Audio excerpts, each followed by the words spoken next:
Bonjour et bienvenue sur le site www.africadevelopment.org. Dans cette partie, nous allons étudier dans le grand chapitre d'électromagnétisme, nous allons étudier donc la perméabilité en fait d'un aimant. Donc c'est une notion relativement très simple, mais très pratique et très délicat à manipuler, à maîtriser pour que vous puissiez utiliser dans la fabrication, dans la suite, en fait, dans l'élaboration des projets que vous aurez le bon matériel qu'il faut pour que, en faisant passer un courant dans un circuit électrique, vous puissiez obtenir une force magnétique la plus intense que possible pour un résultat donné, pour l'élaboration d'un petit transformateur par exemple, ou d'une unité électromagnétique, c'est-à-dire un système qui devient un aimant quand vous faites passer du courant et qui cesse d'être un aimant quand vous coupez le courant par exemple, il y a lieu de choisir le bon matériel et pourquoi, comment, quel matériel choisir pour avoir un résultat, une force magnétique assez adéquate pour l'applicabilité de ce que vous allez mettre en œuvre. Donc cette notion de perméabilité est une notion très très importante et donc je vous invite un peu partout à mettre en œuvre les éléments nécessaires afin de ramener cette connaissance à l'évidence pour les étudiants un peu partout en Afrique. Donc, la perméabilité. Ici, j'ai donc tracé un trait, une ligne, et je place mon aimant juste au niveau de cette ligne.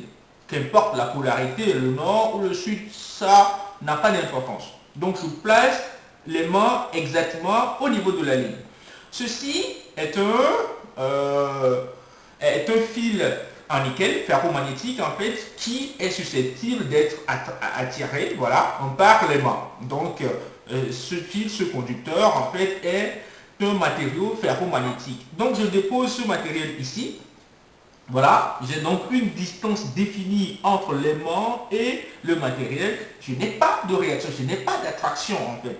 L'aimant n'a pas attiré parce que les lignes du champ qui sortent en fait du barreau, la force magnétique n'est pas aussi intense en fait pour attirer l'aimant ici. Donc la force à ce niveau n'est pas intense. Si je ramenais ce conducteur ici, voilà, le conducteur est attiré. Donc la force est encore grande ici. Mais ici, la force n'est pas suffisante pour attirer ce conducteur-là. Cela veut dire que j'ai des lignes de champ qui passent dans l'air, qui passent dans le vide. En fait, la force de l'attraction dans le vide est faible. Pour augmenter cette force d'attraction, je vais ramener un matériau ferromagnétique, ce n'est que de l'acier doux en fait que j'ai pressé, ok, vous regardez l'acier doux que j'ai pressé et que je ramène ici. Voilà. Donc, le barreau magnétique, ce qui est très important à remarquer, c'est que le barreau magnétique n'a pas changé de place. Le barreau reste toujours à sa place, sa polarité, le bord est toujours sur la ligne. Je ramène seulement ce matériau, une cale en fait en acier doux, et je ramène le conducteur à sa place précédente. Je ramène là, voilà. Le conducteur est attiré. Donc j'enlève le conducteur et je ramène à l'endroit où je l'avais mis avant. Le conducteur est attiré. Qu'est-ce qui s'est passé? Qu'est-ce qui se passe réellement? Ce que cette expérience démontre, c'est que les lignes du champ magnétique, on l'a vu précédemment dans plusieurs expériences, passent difficilement dans l'air ou dans le vide, en fait, si vous voulez. Donc, les lignes du champ magnétique, le spectre magnétique passe difficilement dans le vide.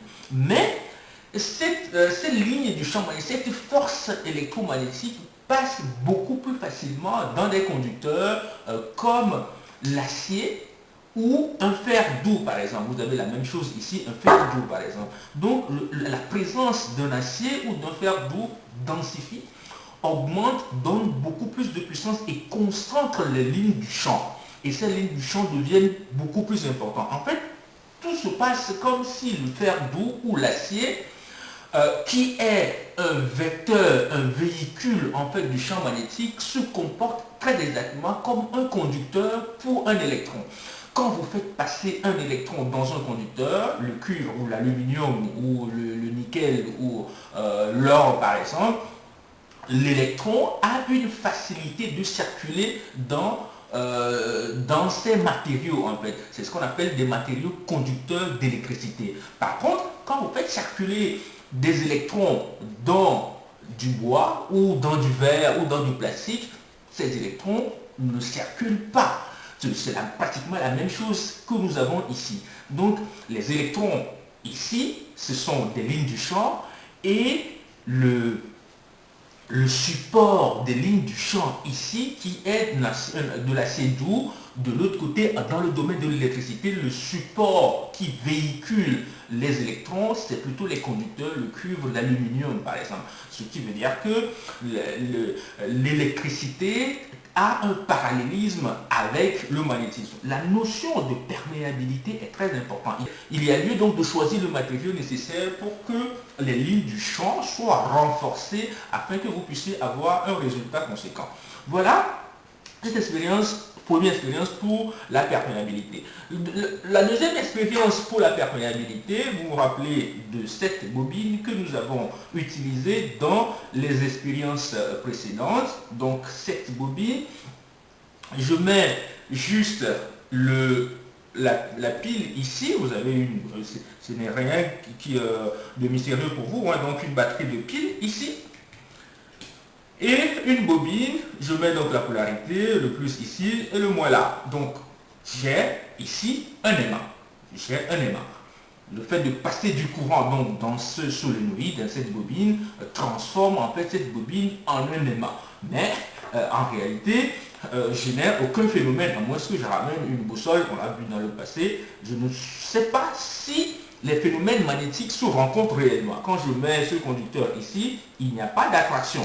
Le conducteur tombe, donc il n'y a pas d'attraction. Donc je ne peux pas démontrer ici que j'ai un aimant. Voilà, le conducteur tombe. Mais ça veut dire quoi? Ça veut dire que les lignes du champ qui passent à l'intérieur sont faibles en fait. Le champ magnétique passe dans de l'air, dans du vide. Donc ce champ magnétique n'est pas densifié, n'est pas fort. Donc pour augmenter ce champ magnétique, je vais introduire donc un barreau de fer dans ce conducteur. Et quand j'introduis donc le barreau dans le conducteur, vous allez remarquer que le petit conducteur ici sera très vite attiré. Le conducteur, voilà. J'ai donc un conducteur ici, voilà, qui est maintenant attiré. Voilà, ce qui montre en fait que la présence du barreau ici densifie et augmente donc la ligne du champ. Voilà. Donc le conducteur qui était en position de repos est maintenant attiré et le principe est devenu un aimant. Le principe d'électroaimant, c'est que quand je coupe le courant, je n'ai plus d'aimant. Voilà, quand je coupe le courant, donc là, je n'ai plus d'aimant. Mon conducteur qui était accolé en fait au matériau tombe directement. Quand je referme le circuit, voilà, j'ai de nouveau un aimant, c'est ce qu'on appelle un électroaimant. C'est d'ailleurs par ce principe en fait qu'on fabrique les aimants permanents. Quand le barreau que j'ai mis ici est un acier, en silicium particulièrement, à force de le laisser longtemps, nous obtenons donc un aimant. Si j'ai de l'acier doux, donc l'acier doux permet d'avoir un électroaimant.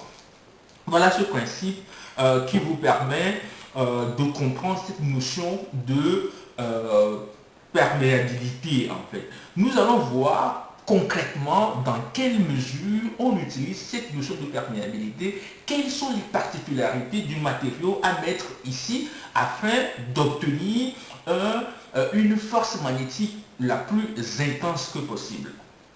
Donc ce que vous avez ici sort en fait du cadre du laboratoire et rentre dans l'application. Vous avez ce qu'on appelle un circuit magnétique de transformateur de 100 MVA. Donc c'est une puissance, un transformateur de grande puissance, il peut alimenter toute une ville avec des usines.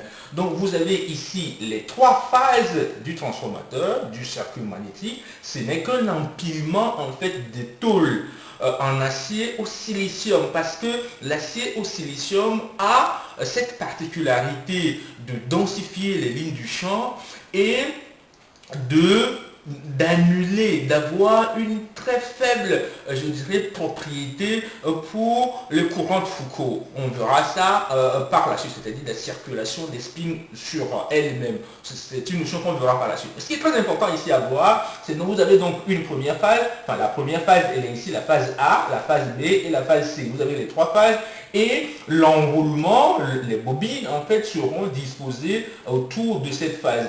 Donc, quand je fais passer du courant dans une bobine, donc je crée un champ magnétique et ce champ magnétique passe dans ce noyau. Il y a donc lieu dans l'élaboration de structures aussi gigantesques qu'un transformateur de 100 MVA. Il est donc important de choisir le matériau approprié afin d'avoir une grande quantité, une grande puissance de champ magnétique. Donc les lignes du champ sont donc véhiculées. Nous avons ici un chemin magnétique fermé, un circuit magnétique fermé en fait. Donc les lignes du champ circulent donc dans cet ensemble de tôles, ce sont des feuilles empilées, cet ensemble de tôles en fait. Donc le courant est envoyé dans le primaire, on envoie donc un courant dans le primaire et on va recueillir un courant dans le secondaire avec une certaine tension, une certaine intensité en gardant la puissance dans le transformateur de puissance. La puissance est conservée en dehors de la perte. Donc la notion de perméabilité est très importante.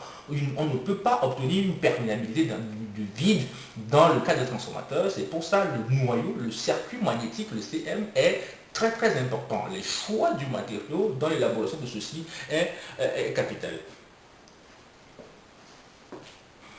Voici donc la notion de perméabilité. J'espère que vous avez appris de nouvelles choses dans ceci, que cette notion ne reste pas théorique chez vous. Fabriquer des petites structures en respectant la norme, la logique, la sécurité.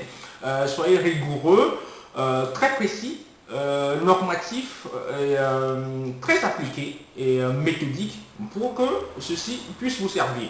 Voilà, je vous remercie.